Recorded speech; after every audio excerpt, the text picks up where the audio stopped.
नमस्कार दर्शकों, शेखावाटी क्षेत्र की खबरें देखने के लिए शेखावाटी एक्सप्रेस को सब्सक्राइब करें। शीश झुका के प्रणाम करता हूं। आज के कार्यक्रम में मंच पे विराजमान और हमारे पार्टी के वरिष्ठ नेता झुंझुनू के आदरणीय यहाँ से सांसद भी रहे हैं नरेंद्र जी कीचड़ साहब, आदरणीय हमारे यहाँ के विधायक साहब सैनी जी यहाँ विराजमान है। और मैं समझता हूँ पार्टियां अलग अलग हो सकती है, लेकिन बहुत भले आदमी है, पॉजिटिव नेचर के हैं। लोगों के बीच में मैं समझता हूँ आगे का जो समय है उसमें अच्छी सेवा करेंगे लोगों के बीच में लेकर के।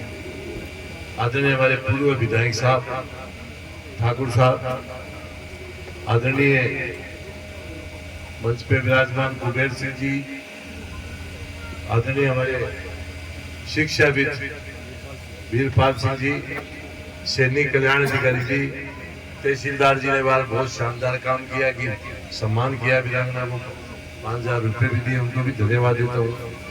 आदरणीय हमारे विनोद जी कीचड़ साहब, सॉरी विनोद जी झाजरिया जी, बैठ जाओ बेटा, खड़ा क्यों। यशवर्धन जी यहाँ के सरपंच साहब, और मेरे सामने विराजमान सभी विजयपाल जी बोल रहे, मेरे सामने विराजमान सभी गांव के बुजुर्गों, नौजवान दोस्तों और प्यारे प्यारे बच्चे। अब बार बजरू मंच पर आवाज आ रही कि विजयपाल जी बोलियो। विजयपाल जी ने सारा प्रोग्राम ही विजयपाल जी ने इतनी मेहनत की है इन्होंने, और विजयपाल जी रात दिन खूब सेवा करते हैं लोगों की, इसमें कोई करने की आवश्यकता नहीं।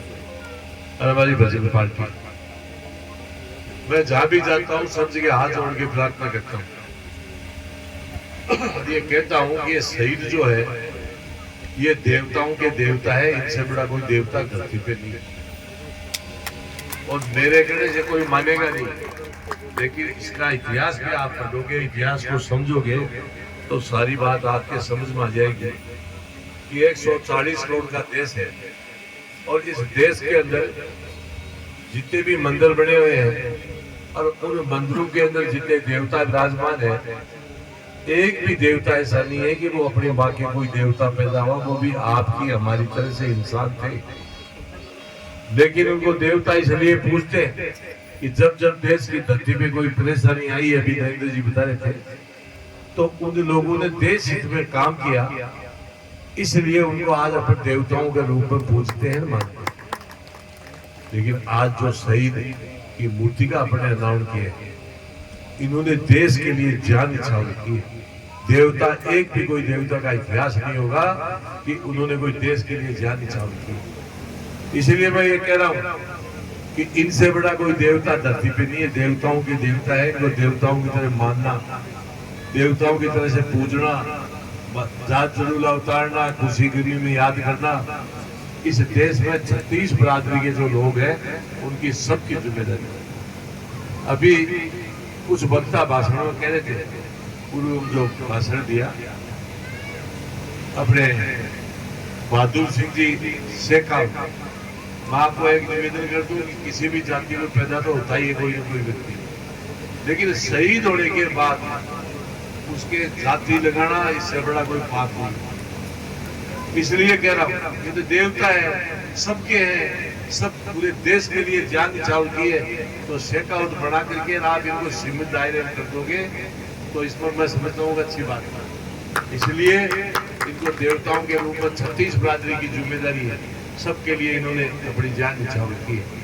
इसलिए मेरी सबको प्रार्थना है इसको इस रूप में करना चाहिए ताकि अच्छा लगे, लोगों को भी अच्छा लगे। मैं आपको निवेदन कर दूं, यहाँ माता बहने भी बैठी है, इनको विशेष तौर से मैं प्रार्थना कर रहा हूँ कि जब भी कोई गाय भैंस बकरी लंडी बीमार हो जाए, दूध नहीं देते, तो एक बार मेरे कहने से एक काम करना, एक नारियल लिया करने के घर पे रख लेना और मन में तय कर लेना कि हमारी गाय जो है दूध दे देगी, बीमारी से ठीक हो जाएगी, तो ये नारियल हम शहीद के चढ़ाएंगे। यदि आपको फायदा मिले तो चढ़ाना, नहीं मत चढ़ाना, मैं गारंटी से कह रहा हूँ आपको फायदा मिलेगा। और यही नहीं, साल में एक बार परीक्षा आती है, परीक्षा के टाइम पे सभी अभिभावकों की जिम्मेदारी है कि परीक्षा का जब समय आए तो बच्चों को कहे बेटा सबसे पहले नहा धो के और शहीद के वहां दौड़ लगाना और उसके बाद में आगे स्कूल में परीक्षा देने जाना। ये इसलिए कह रहा हूं आपको कि आजकल के बच्चे नंबर बहुत बढ़िया ले रहे हैं, लेकिन सबको पता है कि धीरे धीरे संस्कार भी खोते जा रहे हैं। जो बच्चा यहाँ शहीद का आके जॉब लगाएगा उसका अंदर से ये हृदय परिवर्तन होगा। जिस बच्चे का हृदय परिवर्तन होता है उसका ऑटोमेटिक माइंड वॉश होगा, और जिसका माइंड वॉश हो उस टाइम पे यदि वो पेपर देगा, परीक्षा लिखेगा, तो 65 वाले के 95% नंबर आएंगे, चाहे आप प्रयास करके देखें। इसलिए मैं ये कह रहा हूँ कि सभी को परीक्षा के टाइम पे सब बच्चे पहले दौड़ लगाए, बाद में स्कूल में जाए। ये प्रयास आप लोगों को करना चाहिए। अपना जो देश है धर्म के साथ जोड़ना, जहाज जरूर उतारना, ये क्यों कह रहा हूं इसका भी उदाहरण। ये 140 करोड़ का देश है। इस देश में जितने हिंदू रहते हैं और जितने अपने मोहम्मदन भाई रहते हैं, जितनी जनसंख्या हिंदुओं की है उसके मुताबिक बीमार होकर के और जो हॉस्पिटल में भर्ती होते हैं, सरकार के पास सबका आंकड़ा होता है, चाहे प्राइवेट हो चाहे सरकारी हो। जो भर्ती होते हैं होना चाहिए उससे ज्यादा बीमार होते हैं, ज्यादा भर्ती होते हैं। जबकि हिंदू इस देश में ज्यादातर गाँव में रहते हैं, खुली आम हवा मिलती है, देसी खाना खाते हैं, बीमार होने का कोई कारण ही नहीं बनता। और अपने मोहम्मदन भाई है जो इस देश में जितनी जनसंख्या उनकी है उस जनसंख्या के मुताबिक बीमार होकर हॉस्पिटल में जाना चाहिए, उससे कम जाते हैं, बीमार कम होते हैं। इसका कोई बहुत बड़ा कारण नहीं है, छोटा सा कारण है, इसको समझने की आवश्यकता है। अपने मोहम्मदन भाई खाना खाते हैं, वो भी आपको पता है, उनको बीमार ज्यादा होना चाहिए, लेकिन उल्टा हो रहा है। उल्टा इसलिए हो रहा है कि आज के 1400 साल पहले अपने जो मोहम्मदन भाई थे, इनके बुजुर्ग थे, उन्होंने इस योगा को हाईजैक किया और हाईजैक करके निवाज का नाम दे दिया। पूरे विश्व में 1400 साल पहले कहीं भी निवाज नहीं पड़ी जाती। इन्होंने अपने समाज को कामयाब हुए और कामयाब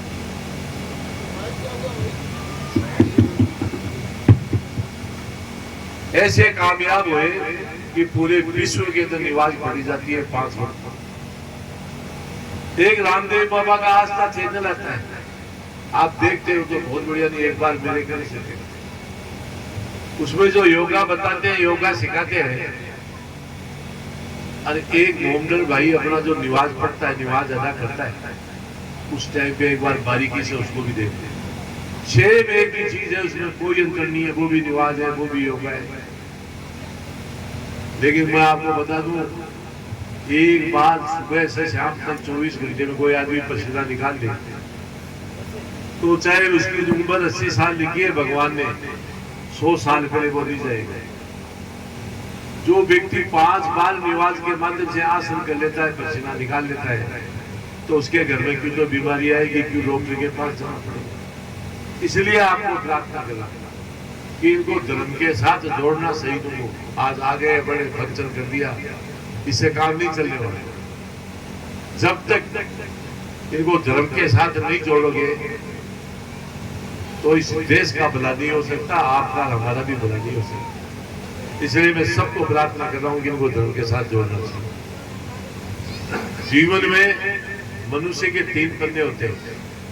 पहला पन्ना वो होता है कि मनुष्य जब धरती पे पैदा होता है तो उस पन्ने पे ऑटोमेटिक लिखा जाता है कि इस तारीख को वो पैदा हुआ, इतनी बजे, इतनी सेकंड। एक होता है लास्ट पन्ना। लास्ट पन्ना वो होता है कि जब मनुष्य का स्वर्गवास होता है तो उस पन्ने पे ऑटोमेटिक अंकित होता है कि इस तारीख को उसका स्वर्गवास हो गया।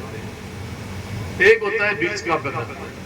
बीच का पन्ना वो होता है जो पैदा हुआ तब से लेके उसका स्वर्गवास हो, उसके बीच में उसने क्या क्या काम किए, वो सारी बातें उस बीच के पन्ने पे ऑटोमेटिक अंकित होती है और वो पन्ना ब्रह्मांड में घूमता रहता है। आप और हम सब लोग उस पन्ने को समय समय पे पढ़ते रहते हैं। कैसे पढ़ते हैं इसका एक उदाहरण दे रहा हूँ। गांव में कोई बूढ़ा बुजुर्ग चला गया, अपन जाते ये दास संस्कार में दाढ़ी बांध के बैठ जाते हैं, 5 इधर 2 इधर, दास संस्कार होता है। लेकिन वहां बैठे बैठे लोग चर्चा करते हैं कि भाई आदमी बहुत भला था, न्याय की बात करता था, उसके किए हुए कर्म को अपन पढ़ते रहते पढ़ना पड़ता। और हर गांव के आपको बता दूं एक आधा उठाई गिरा भी होता है, हर गांव में मिलेंगे आप। तो गांव में टाके डोला में कड़ा थाना में कड़ा तहसील में कड़ा घटे, क्योंकि वो काम उल्टा ही उल्टा काम करो काम। ऐसा व्यक्ति का स्वर्गवास जब होता है तो गणेशी के नाते, छाती के नाते, परिवार के नाते दास संस्कार में तो जाते हैं। लेकिन वह दाढ़ी बांध बैठने की जगह धीरे धीरे चर्चा करें, अरे सत्यानाश आई को चले गए सारा गाँव तो दुखी लगे कि उसके कर्म भी बाढ़े। इसलिए मैं सबको प्रार्थना कर रहा हूँ कि मनुष्य जीवन बड़ा मुश्किल से मिलता है। यदि आप किसी की मदद करते हो इससे बढ़िया तो कोई काम ही नहीं। अरे यदि मदद भी आप नहीं करें तो कम से कम किसी को परेशान नहीं करना चाहिए। ये मेरी सबको हाथ जोड़ के प्रार्थना। अरे ये बीच का पन्ना मैंने आपको बताया, ये बीच का पन्ना पे शहीद हमारे बहादुर सिंह जी ने उस पन्ने पे लिखा है, शहीद बहादुर सिंह।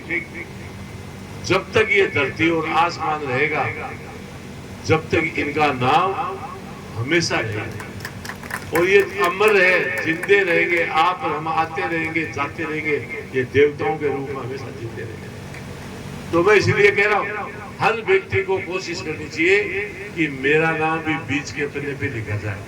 सरकार किसी की भी हो, चाहे कांग्रेस की हो, बीजेपी की हो, अन्य पार्टी की हो, किसी की भी हो, लेकिन नाम पलटोगे तो इनका नाम हमेशा कागजों बोलेगा, शहीद बहादुर सिंह। तो इसलिए मैं कह रहा हूँ कि सबको कोशिश करनी चाहिए। कोई जरूरी नहीं है कि आप बॉर्डर पे जाए और शहीद होने का नाम लिखा जाता है। इस बीच के पन्ने पे उनका भी नाम लिखा जाता है जो IAS बने, IPS बने, हाई कोर्ट जज बने, कर्नल बने, मेजर बने, अच्छे पदों पे जो जाते हैं उनका नाम भी बीच के पन्ने पे ऑटोमेटिक अंकित होता है। और हमेशा चाहे कोई भी कागज देखो तो उनका नाम इतिहास में हमेशा बोलेगा। तो इसलिए मैं सबको प्रार्थना करता हूँ कि आज के जमाने में शिक्षा से बड़ी कोई चीज नहीं है आगे बढ़ने के लिए। सबसे छोटाड़ों की एक चाबी है शिक्षा। और जिस परिवार में शिक्षा नहीं है, ये मान लो मैं आज कह रहा हूँ इस मंच के माध्यम से, 15 साल बाद में पशुओं की तरह से लोग काम में लेंगे। इसलिए चाहे कुछ भी करना पड़े, लेकिन शिक्षा बहुत जरूरी है। इसका एक उदाहरण दे रहा हूँ आपको। मैं नीम का थाना में MLA बना पहली बार, एक स्कूल का उद्घाटन करने गए। हम नीचे उतरे, कुछ लोगों ने कहा चाय पीने मेरे घर चलो, हट किया, हम चले गए। कभी कल्पना नहीं कर सकते नीम का थाना में इतना बड़ा मकान नहीं हुआ, पहाड़ों के बीच में इंटीरियर में ऐसी शानदार बिल्डिंग बना। अंदर घुसने लगे तो हमने देखा 3 गाड़ियां खड़ी, 20-20 लाख रुपए की। मैंने उनको पूछा भाई आप क्या करते हो, जब तक उनके पिताजी आ गए। तो बोले ये मेरे पिताजी ने। मैंने उनको पूछा कि आप क्या करते थे, बुजुर्ग से थे। उन्होंने कहा बाजूर साहब मैं तो पंजाब में ईंट भट्टा मजदूरी से वहाँ ईंट साफा करता हूँ, ईंटाओं काम करता हूँ।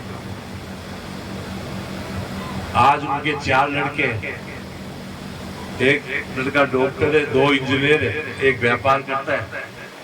4 लड़कों के घर में 2 डॉक्टर आएगी, 2 इंजीनियर आएगी, 7 वेजिटेटिव से रहे उस परिवार का। जो व्यक्ति ईंट भट्टे पे मजदूरी करके 7 वेजिटेटिव से बना दिए, अब थाने मेरे 5-7 लाख रुपए तनख्वाह का बना दिन घेरा बना, और आज अधिकारी का ऊपर नीचे की बीमारी और बढ़ गई। तो इसलिए शिक्षा ही सब कुछ है। इसलिए सबको प्रार्थना कर रहा हूँ कि कुछ भी करना पड़े बच्चों को पढ़ाओ, और शिक्षा जरूरी है। शिक्षा होगी, कोई माई का लाल आपकी छीन नहीं सकता, आपको कोई ठग नहीं सकता, आपको कोई बेवकूफ नहीं बना सकता। इसलिए शिक्षा बहुत अनिवार्य है। 2 बातें आपके सामने देशभक्ति की न करके मैं मेरी बात को विराम देता हूँ। जिस देश में देशभक्ति नहीं हो वो देश कभी भी आगे नहीं बढ़ सकता। आज चाहे मोदी जी हो, यहाँ के MLA साहब हो, प्रधान जी हो, सरपंच साहब हो, आप उम्मीद करें कि ये 5-7 लोग हमारे वो देश को आगे बढ़ा देंगे, ये पॉसिबल नहीं। जब तक आम आदमी के दिमाग में नहीं आए कि हमारा देश, और इसके लिए हमको भी कुछ न कुछ सहयोग करना चाहिए, जब वो देश आगे बढ़ता है। इसका उदाहरण दे रहा हूँ आपको। मैं आज के 26 साल पहले पोलैंड गया था। ये विनोद जी चौधरी है, झाझड़िया जी यहीं बैठे मेरे पास मंच में। हम साथ गए थे दोनों। रात को हमें जो जिस मकान पे रुकना था वहां रुक गए और खाना खा के सो गए। सुबह वो मकान की मालकन हमको गाड़ी लेके घुमाने के लिए वो खुद ही ड्राइविंग करी थी, लेके जानी। एक हाईवे रोड पे हम चल रहे थे, चलते चलते एक लिंक रोड आई और 3 किलोमीटर अंदर जाके एक पेट्रोल पंप से तेल लिया, वापसी आकर के उसी रोड पे चलने लगी। मैंने एक पेट्रोल पंप देखा मेन रोड पे। मेरे को अंग्रेजी तो आती नहीं। विनोद जी को पूछा, मैंने कहा विनोद जी क्वेश्चन करो इस लेडी से। तो विनोद जी ने क्वेश्चन किया कि भाई जब सिर्फ तेल लिया और कोई काम नहीं किया तो ये मेन रोड के ऊपर पेट्रोल पंप में यहीं से ले लेती, अंदर क्यों गई 3 किलोमीटर। उस लेडीज ने क्या कहा वो सुनने वाली बात। लेडीज ने कहा ये अंदर जो पेट्रोल पंप है हमारी कंट्री का है और मेन रोड पे पेट्रोल पंप है ये चाइना का है, इसलिए मैंने जाके अंदर तेल लिया। मतलब 20 रुपए 50 रुपए भी बचे तो हमारी कंट्री को ही हुए। आज पोलैंड जब हम गए थे उस टाइम पे ये हालात हमने देखे थे कि वो कंट्री बड़ी थी, रशिया का ही पार्ट था। जब हमने वहां देखा ब्रेड खाने के लिए ट्राई जनता करी थी उस टाइम पे, रोटी तो वहां बनती नहीं। और आज वही कंट्री हिंदुस्तान के बराबर 25 साल में करेंसी लाके 25 साल। एक अपना देश है जो ये देश जिस दिन आजाद हुआ था अमेरिका के बराबर करेंसी थी और आज अपन कहाँ खड़े हैं। अमेरिका का 1 रुपया रहा अपना 84। अपना आदमी कोई अमेरिका जाएगा 10 लाख रुपए लेके तो 8-10 दिन में विनोद करोड़ को बड़ा रुपया की बटेगी नहीं। और बढ़िया को आदमी लाख रुपया ले रहा जाएगा जना आराम से 6 महीना हो जाए 5 स्टार होटल 1 रुपये का 84 रुपये। तो इस देश को कहाँ खड़ा कर दिया, किसने खड़ा कर दिया। इसमें आपका हमारा भी हाथ है। बाकी विशेष तौर से 80% जिन लोगों ने राज किया इस धरती पे लगातार, चाहे वो नेता हो पॉलिटिकल और चाहे नेता के अलावा उस टाइम पे ब्यूरोक्रेसी। जब भी इस देश का कोई इतिहास लिखा जाएगा तो जनता इस देश की बख्शेगी। और आप हम भी ऐसा ही करेंगे। चुनाव आता है बाकी तो जाति को खड़े हो गए, बाकी तो सरकार जी को टेलीफोन आएगा। अरे जब तक अपन ऐसे ही वोट डालते रहेंगे तो उम्मीद मत करना कि विधानसभा पार्लियामेंट में न्याय होगी, क्यों ऐसे ही लोग जीत के जाएंगे जाति के नाम पे, किसी सरकार जी का टेलीफोन पे क्षेत्रवाद के नाम पे। ठीक है, तो इस प्रकार से मेरी प्रार्थना है चाहे वो कोई भी पार्टी का व्यक्ति हो, पार्टी चाहे कोई सी भी हो, अगर मान 2-2 4-4 लोग हो टिकट बांट कई बार गलती भी हो जाए।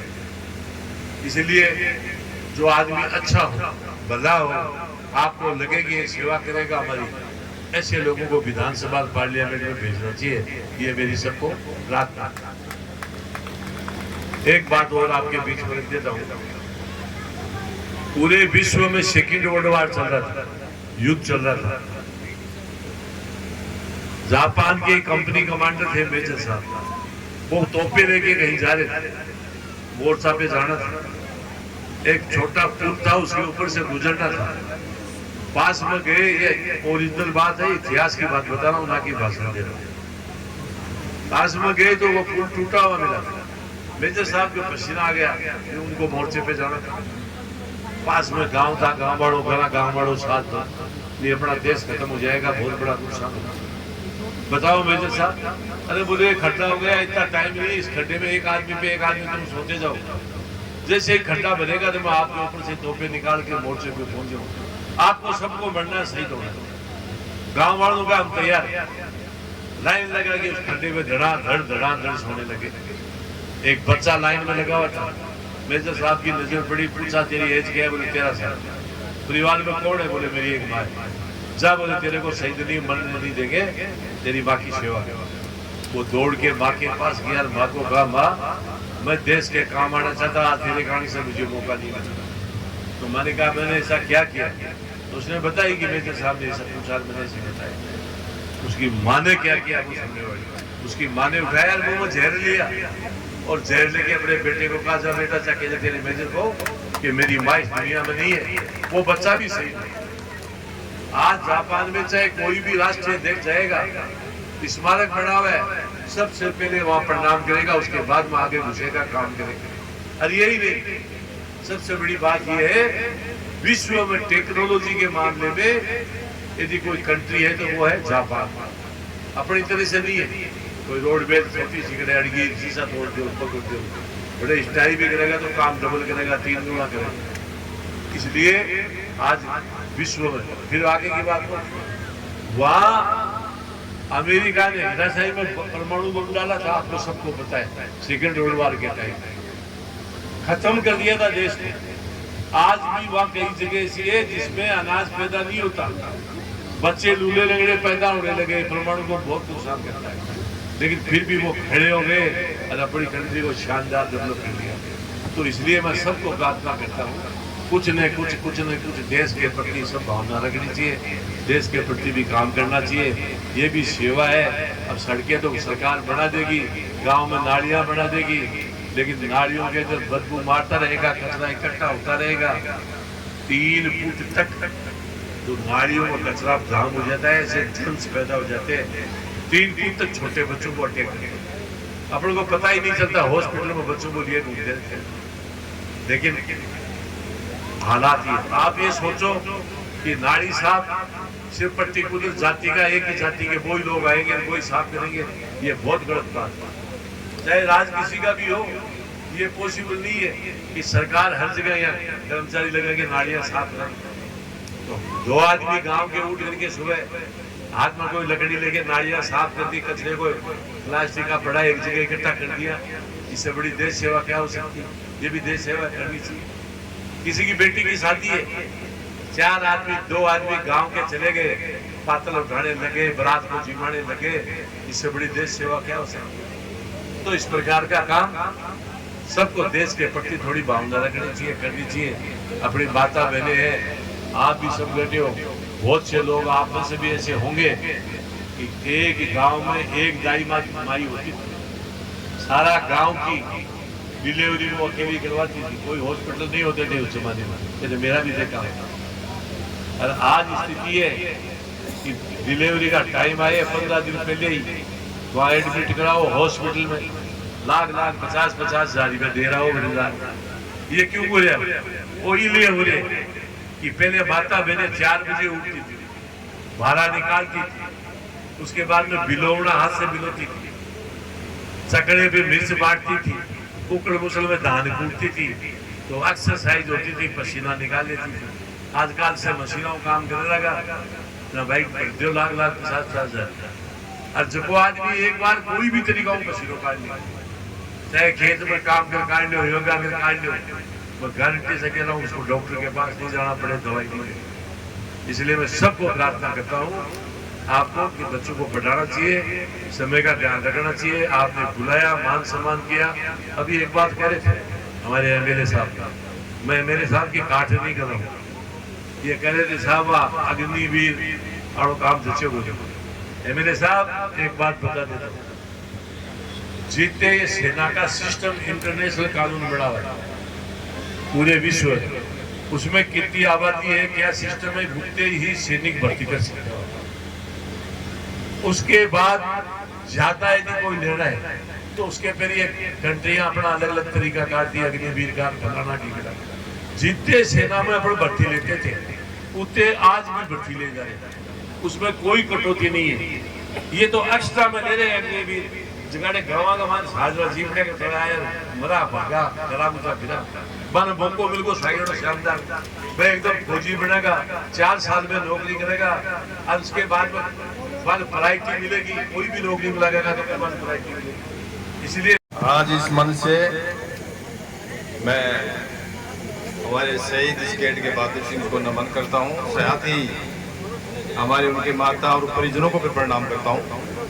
हमारे स्टेज पर सैनिक कल्याण बोर्ड के एक बार नहीं 3 बार राजस्थान के हमारे प्रेम सिंह जी बहादुर साहब हैं, प्रताप सिंह जी हैं, हमारे लोकप्रिय लाडले और छोटे भाई विक्रम सिंह जी, समय अपने खीचड़ साहब MP साहब सम्मानित मंच कि उनका आदेश हुआ है हमारे प्रेम सिंह बहादुर साहब का कि सम्मानित मंच कर देना, टाइम बहुत हो वैसे नीचे हमारे गौरा जी, हनुमान जी, जमालुद्दीन जी, सारे लोग बैठे हैं, राकेश वगैरह, अरे हमारे क्या नाम संजय नेहरा जी हैं, उधर सरपंच जी हैं, कि सम्मानित सारे लोग बैठे हैं। आज का बहुत ही शानदार प्रोग्राम और देन है हमारे प्रेम सिंह जी बहादुर की, जो एक राजस्थान के लिए समर्पित है। इनके साथ में परिवार के हमारे कार्यकर्ता सुबह से भाटीवाड़ जी 15 दिन से लगे हुए हैं, घर घर जा करके कभी टेंट का काम कर रहे हैं, कभी क्या कर रहे हैं। तो यहाँ भाटीवाड़ जी जैसे, हमारे सरपंच जी जैसे, वीरेंद्र प्रताप सिंह जी हमारे पिता तुल्य, जो हमारे सदा ही हर काम में आगे रहते हैं। सम्मानित हमारी माता बहनों, लोगों, साथियों, मेरे प्यारे जवान साथियों, आज के दिन इस दिन मुझे यहाँ बुला करके आपने जो मान सम्मान दिया, इसके लिए बहुत हार्दिक बधाई और धन्यवाद देता हूँ। हमारे हाजी साहब कह रहे थे कि यार आना जरूर, तुम टाइम पर पूछना कि शहीदों का काम है। अरे ये हकीकत है कि शहीद की कोई जाति नहीं होती है, ये सभी समाज के होते हैं। और शहीद बहुत ही बड़ी एक देश के लिए बलिदान की आहुति है। साथ ही हमारे फौजी भाई, हमको घमंड इस बात का है कि हम झुंझुनू जिले के हैं। हमें घमंड इस बात का है कि हमारे जिले के शहीद, राजस्थान में ऐसा कोई जिला नहीं है जिसमें झुंझुनू जिले के जितने शहीद हुए उतने किसी भी जिले में नहीं है। और आज हम लोग यहाँ इनमें पधारे हैं, टाइम बहुत हो गया है। बहादुर साहब बहुत जल्दी करे थे यार, शॉर्ट में बोलना कभी, क्योंकि बहुत टाइम हो गया है। लेकिन मैं कहना चाह रहा हूँ सब, बहादुर साहब आपको हार्दिक प्रणाम करता हूँ, धन्यवाद देता हूँ। आप तो लिस्ट बनाते हो शहीदों की, 1700 शहीद और भी शहीद हो, कितने भी हो, उनकी लिस्ट बनाते हो कि उनकी मूर्तियां कैसे लगाऊं, लोग कैसे याद रखें। हमारे नेता बनाते हैं ट्रांसफर की लिस्ट बनाते हैं, अलग विपरीत होता है भाई किसका ट्रांसफर किया जाए, उनकी लिस्ट बनाई जाती है। हमारे विपरीत होता है। और आप सच्चाई है कि आपका जो प्रेम, मैं गाड़ी में बैठा था खिचड़ साहब तो कह रहे थे कि यार खिचड़ साहब भी ऐसे हैं और तू भी ऐसा है, वो साहब थे भी ऐसे, एक ही स्वभाव के हैं मुझे आप। तो हम सबको आप लोगों को धन्यवाद देता हूँ। साथ ही हमारे राठौर साहब ने कोई मांग की थी अभी कोई सड़क की, तो आप मांगो। बहादुर साहब मैं 1 नंबर पे रहा था इस गांव में, मेरे इस गांव में मैं 1 नंबर पे था अबकी बार। तो आप मांगे मैं नहीं दूं तो ऐसा नहीं हो सकता, तो मैं जो मांगा दिया दूंगा, और मैं दूं भी क्या है आपका ही है। इसके साथ ही आप शेष की मांग तो आज कर रहे हो मेरे से। सरपंच साहब मैंने तो बजट भाषण मतलब हमने जो अभी सत्र हुआ था उसमें मेरी केट की मांग की है, लेकिन सच्ची बात यह है कि प्रेम सिंह जी और हमारे विक्रम जी इसमें सहयोग करेंगे तो 100% हो जाएगा, इसमें कोई दो राय नहीं है। लेकिन करना इनको भेजे, मुझे तो मेरे लेटर फेटर लिख के देना है, मुझे देने में कोई कमी नहीं रखूंगा, ऐसी कोई बात नहीं है। इसके साथ ही और क्या बोलूं मैं, हकीकत है ये बात बधाई देता हूँ मैं इनको। और वाजपेयी साहब को से पहले शहीद का सम्मान नहीं होता था, लेकिन फिर एक कष्ट के साथ कहूँगा, एक जरूर बात मैं भी कहूँगा। मेरी बात विक्रम जी, सीएम साहब, प्रधानमंत्री से भी भिजवाना कि मेरे जवान को अग्निवीर बना दिया, तो दोबारा वो चलाए कि हमारे अग्निवीर नहीं चले। जैसी सेना जैसे चलती थी वैसी सेना दोबारा हो, ये मेरी मांग करता हूँ। धन्यवाद, जय हिंद। और पाक के युद्ध में शहीद हुए बहादुर सिंह जी शेखावत की मूर्ति अनावरण में पधारे आदरणीय प्रेम सिंह जी काको साहब। और वैसे देखा जाए तो शहीदों के लिए अपने जीवन को, और उस पूरे प्रदेश में, चाहे जैसलमेर हो, बाड़मेर हो, चाहे जोधपुर हो, पाली हो, सिरोही हो, चाहे धौलपुर हो, भरतपुर हो, सीकर जिले में तो मान लो यहाँ की इनकी जन्मभूमि है, कर्मस्थली है सीकर, झुंझुनू और शेखावाटी, पर पूरे प्रदेश के अंदर लगातार शहीदों के सम्मान के लिए तन से, मन से, धन से और अपने खुद के समय को लगातार देने वाले ऐसे आदरणीय प्रेम सिंह जी बाजौर आज हमारे बीच में उपस्थित, इनका बहुत बहुत प्रणाम करके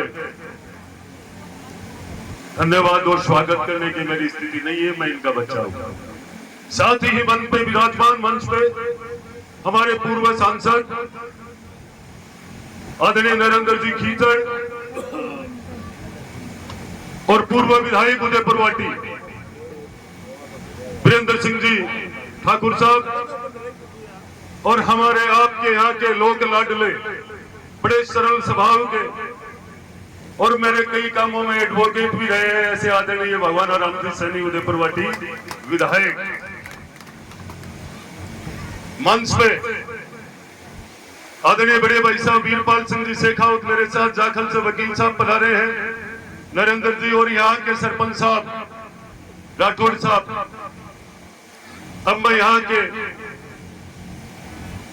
वीर सपूत बहादुर सिंह जी की वीरांगना को प्रणाम करते हुए मैं निश्चित रूप से ये कहना चाहूंगा कि जिस तरह पर हमने जन्म लिया है,